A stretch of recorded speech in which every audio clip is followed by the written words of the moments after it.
নড়চড় না হয়। পয়গম্বর সাল্লাল্লাহু আলাইহি ওয়াসাল্লাম যখন এই ঈমানের দাওয়াত নিয়ে মানুষের ধারে ধারে ধারে ধারে আসতেন, বলতেন ইয়া আইয়ুহান নাস কুলু লা ইলাহা ইল্লাল্লাহ তুফলিহুন। হে মানুষগণ, ইয়া আইয়ুহান নাস, হে মানুষগণ, কুলু বলো লা ইলাহা ইল্লাল্লাহ, আল্লাহ ছাড়া ইবাদতের উপযুক্ত আর কেহ নাই, একমাত্র উপাসনাকারী আল্লাহ, আল্লাহ তাআলা ছাড়া তোমাদের লালন পালনকারী পৃথিবীর জমিনে আর কারো এত শক্তি নেই, এত ক্ষমতা নাই, এত পাওয়ার নাই, এত তোমাদেরকে লালন পালন করা, তোমাদেরকে ভালো মন্দ দান করে নেওয়ালা, তোমাদের ইবাদতের উপযুক্ত আল্লাহ তাআলা ছাড়া আর কেহ নাই। এই কথা বলো, একমাত্র আল্লাহই হলো ইলাহ, একমাত্র সব কিছুর মালিক হলেন আল্লাহ। এই কথা যদি বলো লা ইলাহা ইল্লাল্লাহ, লাস্টে বলেছেন তুফলিহুন, তাহলে তোমরা সফল কাম হবে, কামিয়াবি অর্জন করবে, সাকসেসফুল হবে। এইভাবে দাওয়াত করতেন।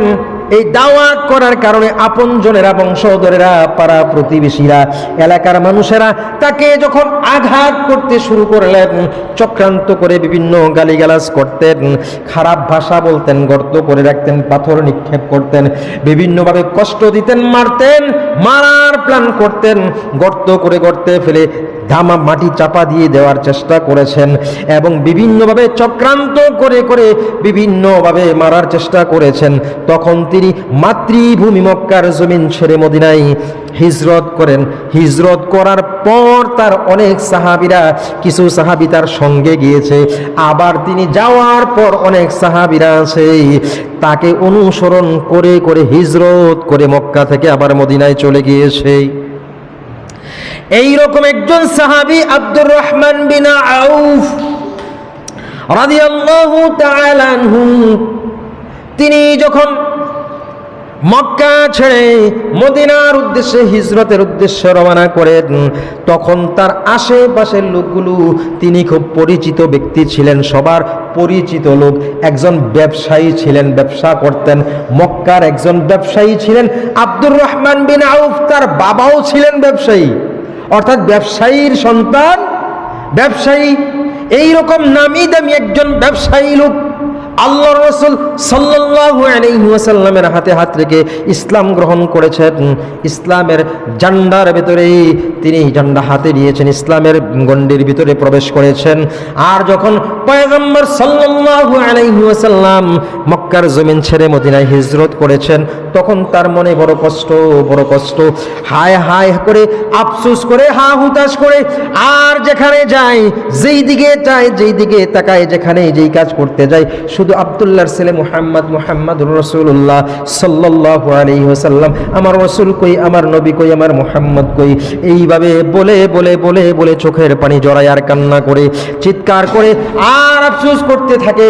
এই রকম কিছুদিন যাওয়ার পর তিনি চিন্তা করলেন, যেখানে ব্যবসা করতে গেলে আমার মুহাম্মদ রাসূলুল্লাহ সাল্লাল্লাহু আলাইহি ওয়াসাল্লামের কথা স্মরণ হয়, খাইতে গেলে মুহাম্মদ রাসূলুল্লাহ সাল্লাল্লাহু আলাইহি ওয়াসাল্লামের কথা স্মরণ হয়, ঘুমাইতে গেলে রাসূলের কথা স্মরণ হয়, সব সময় হর হামেশা, প্রত্যেকটা মিনিটে মিনিটে, সেকেন্ডে সেকেন্ডে রাসূলুল্লাহ সাল্লাল্লাহু আলাইহি ওয়াসাল্লামের কথা আমি ভুলতে পারি না।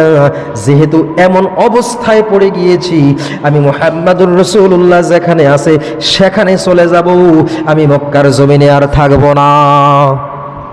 তিনি সিদ্ধান্ত নিলেন, আমিও মুহাম্মদ সাল্লাল্লাহু আলাইহি ওয়াসাল্লামের সাথে চলে যাব, আমি এখানে থাকব না।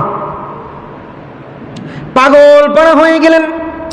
ব্যবসা কোথায়, ব্যবসা কোথায়, সংসার কোথায়, পরিবার কোথায়, পরিজন, সমস্ত আপনজনদেরকে ছেড়ে দিয়ে তিনি সিদ্ধান্ত নিলেন মক্কা ছেড়ে মদিনায় চলে যাবে।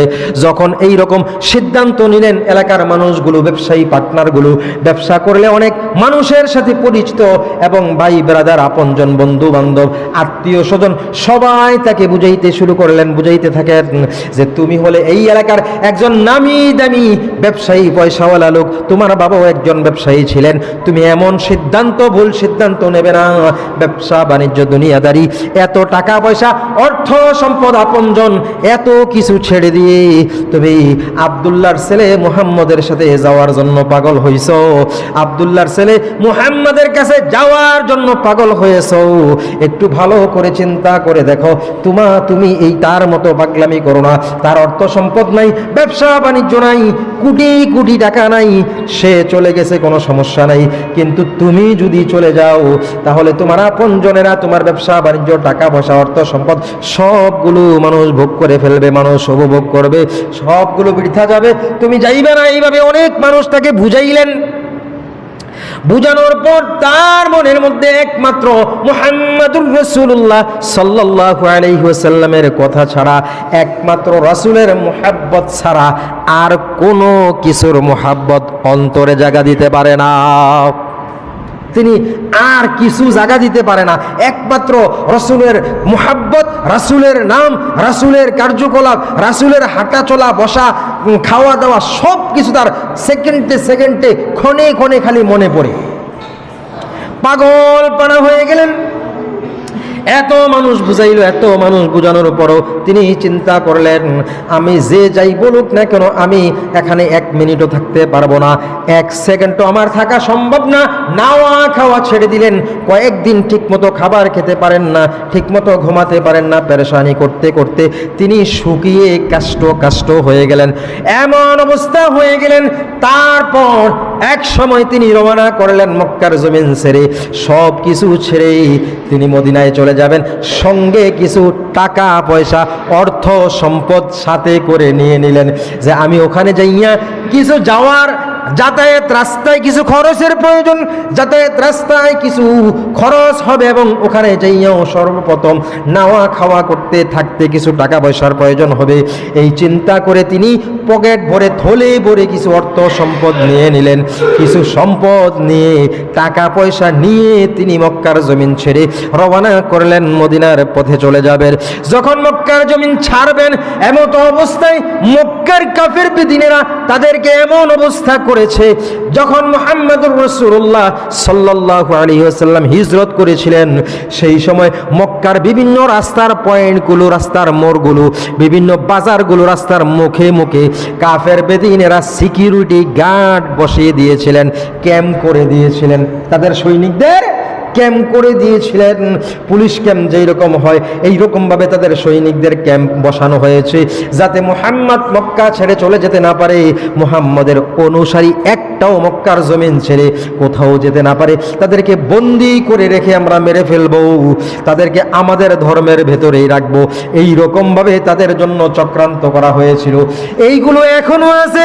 মুহাম্মাদুর রাসূলুল্লাহ সাল্লাল্লাহু আলাইহি ওয়াসাল্লাম চলে যাওয়ার পরেও যাতে আর কোনো মক্কাবাসী একটাও মুহাম্মদের কাছে যেতে না পারে, এই জন্য প্রত্যেকটা রাস্তার মোড়ে মোড়ে তাদের সৈনিকদের ক্যাম্প সিকিউরিটি বসানো ছিল। যখন আব্দুর রহমান বিন আউফ বাড়ি থেকে বের হয়ে মক্কার জমিন ছেড়ে মদিনার দিকে রওনা করলেন, হিজরতের উদ্দেশ্যে রওনা করলেন, হিজরতের উদ্দেশ্যে যখন রওনা করলেন, মক্কার জমিন থেকে ছাড়ার প্ল্যান করলেন, মানুষ যখন তাকে বুঝিয়ে রাখতে পারলেন না, যখন তিনি বাড়ি ছেড়ে চলে যাওয়ার জন্য রেডি হলেন, হাঁটতে শুরু করলেন, এমন সময় ওই যে রাস্তার মোড়ে মোড়ে ক্যাম্প বসানো আছে, সৈনিক বসানো আছে, তারা তাকে ধরে ধরে সার্চ করতে শুরু করলেন, যে মক্কার জমিন থেকে তুমি মুহাম্মাদের উদ্দেশ্যে রওনা করছো, ভালো কথা, কিন্তু আমরা যে মক্কাবাসী, আমাদের অর্থ সম্পদ এখান থেকে 1 পয়সাও তুমি নিয়ে যেতে আমরা দেব না। মক্কার অর্থ সম্পদগুলো, টাকা পয়সাগুলো পাচার করতেছো, দেব না।